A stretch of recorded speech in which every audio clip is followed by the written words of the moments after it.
Ah, the cursed apple. A magically grimy place that gamers everywhere spend hours of their days and nights fighting over who can drop the other team's patron first. It's nice to just pop open the Explore NYC mode and practice moving around and... Wait, what am I standing on? Why, why can't I climb this billboard? When I'm over here, I can jump higher than it, but when I move over to the billboard, the height limit changes? What is up with the border on the Hidden King side? Why can't you just walk on it? What? The stuff I'm referring to here is sometimes called clip brush geometry, where developers use brushes with invisible walls to make the collision map cleaner and also prevent players from going out of bounds or stand on certain objects. In older Source games, you could see this with a simple command, r_draw clip brushes.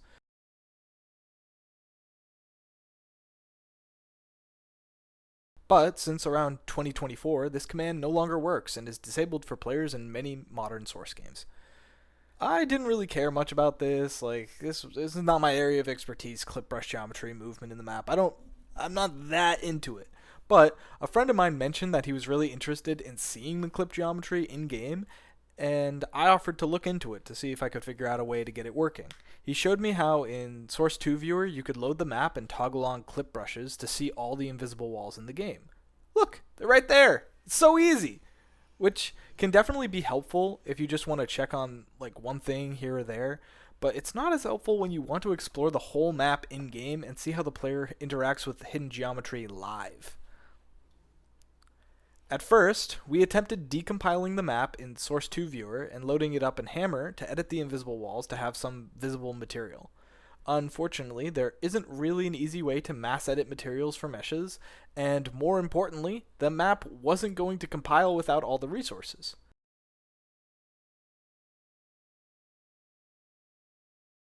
That's fine, I'll just load the map with all the resources. Oh. Oh no. So yeah, as people on the modding Discord point out regularly, do not attempt to compile DL Midtown. It takes like 45 gigabytes of RAM, will often crash and load slowly, and it's pretty much impossible to compile changes due to the modding SDK we have access to being a modified version of the Counter-Strike 2 SDK, which is different from the internal one that Valve uses. So my friend and I just kind of put it off, until one day when I was looking at the files and found one called worldphysics.viewModelC. This, as it turns out, is the mesh that is used for all the physics and collisions in Midtown. So, on a lark, I decompiled it and opened it in Blender, expecting my computer to explode, and to my surprise, it didn't. Instead, I had a Blender model of the whole of Midtown with all the invisible walls just visible. At this point, an idea popped into my brain. What if, instead of editing the map, I just load a custom model into the world and line it up with the geometry of the map? Then, all the invisible walls would be visible exactly where they were in game, and even non-clip brush geometry that differs from the map itself would be drawn. So I exported the model as a DMX from Blender, made a new add-on in a new instance of CSDK12, and created the new view model of the map, which worked surprisingly well. There were a bunch of different dev textures to represent the different kinds of materials and collisions, but I couldn't be asked to turn them all into source materials. It's kind of a tedious process, so I just picked brick and set it as a global material. So the whole map was just brick. Then I tried asking around for a way to load a simple view model into the world in the Deadlock modding Discord, and people were just confused what I meant. I knew it had to be possible since I had seen a modder on Reddit creating a Minecraft block mod that not only let him place blocks into the world, but also have entire redstone circuitry that was just functional. What? So I elaborated in the Discord and somebody replied, "Why don't you just use an entity?" And that guy turned out to literally be the Minecraft guy. Deadlock modding is a small world. I asked him how exactly, and he pointed me to the entcreate command. So I tried loading in the view model I had created, and it just didn't work, much to my dismay. I asked him why it wasn't working, and he explained that I needed to add the entity to the MISC script that I was completely unaware of, and he just sent me a version of it with a new custom entity where I just needed to add my model location as a parameter. Okay, cool. So I packaged everything up and tried again, and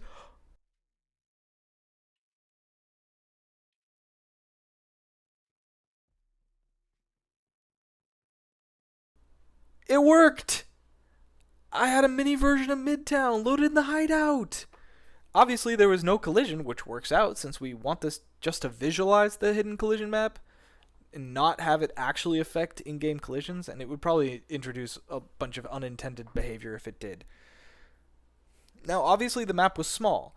I had seen a few commands in the command list that would let me reposition the mesh, but none that would let me actually change its size. So I went into Blender and scaled it up by 39.37, which is the magic number to fix the scale of models that you decompile from Source 2 Viewer. And tried the whole process again to see the model as it's not loading. Where the hell is it? I was kind of freaking out at this point. I had no idea what had changed to break the model. Like, it was the same number of vertices, it was the same file size. I was looking through the convars and found something that said like max delta value entities.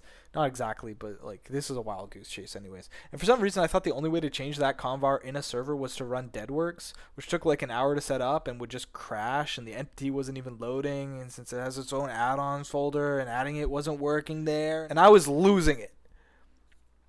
So I stopped and tried again the next day when I realized something.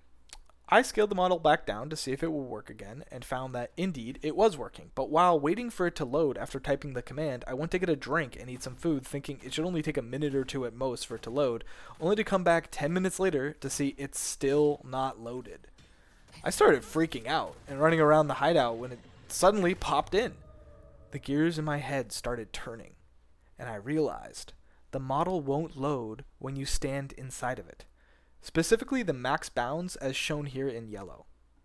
Yeah, so that was why the model wouldn't load when it was massive. It was literally too big to get outside of. Anyway, I explained the problem in the Discord and somebody was like, yeah, there's a command to change the scale. And yeah, so there's not a base command, but you can use ent_fire to change a bunch of specific values of an entity. One of them being scale. And that was it. I had my plan. I could finally get this project working as I envisioned. Alright, so here's what you do. With the mod installed, open up Explore NYC mode. From here, you're going to want to go to the center of the map. Once you're there, enable SV cheats, which is probably on by default in NYC, and then do ent_create clips test. This will create the map entity. Move out of the radius so that it'll spawn. Next, you're going to want to do cl_ent_picker.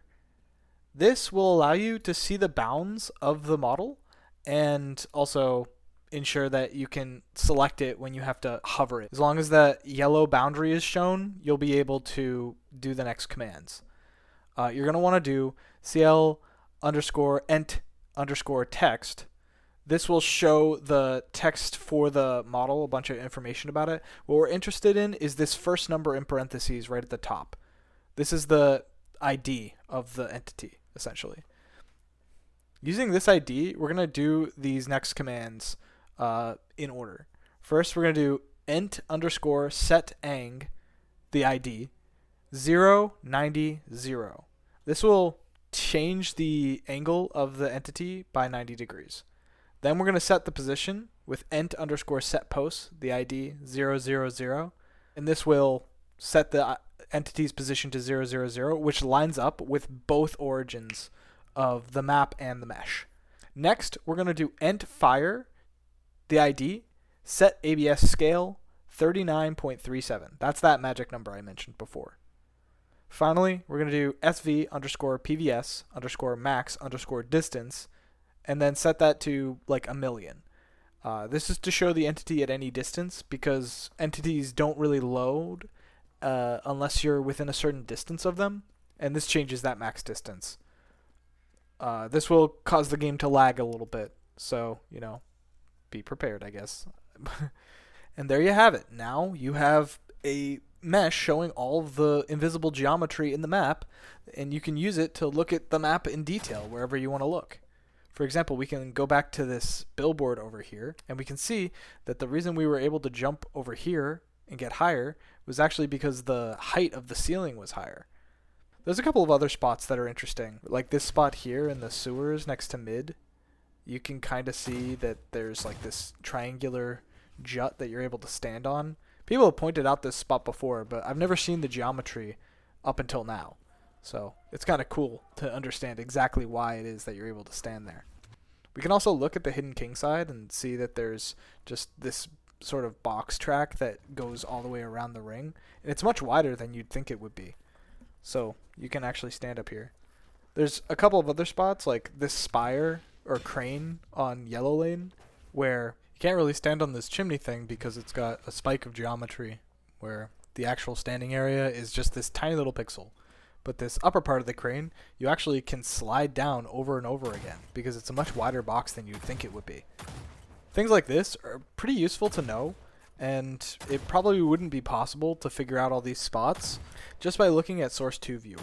So hopefully this mod helps people understand the invisible walls of Deadlock better. I kind of worked a lot on making it. It took me like 2 days of actually getting stuff working, and when I first attempted editing the map, that was probably like 2 hours of work. Not too bad. But yeah, overall, I hope this is helpful. Thanks for sticking out and watching the whole video. If you like this video, you should check out my video game, HopDodge. It's a 3D platformer with Frogger gameplay and normal free movement gameplay in a voxel engine that has a level editor. If you really like puzzles and hard platforming games, you might want to give it a try.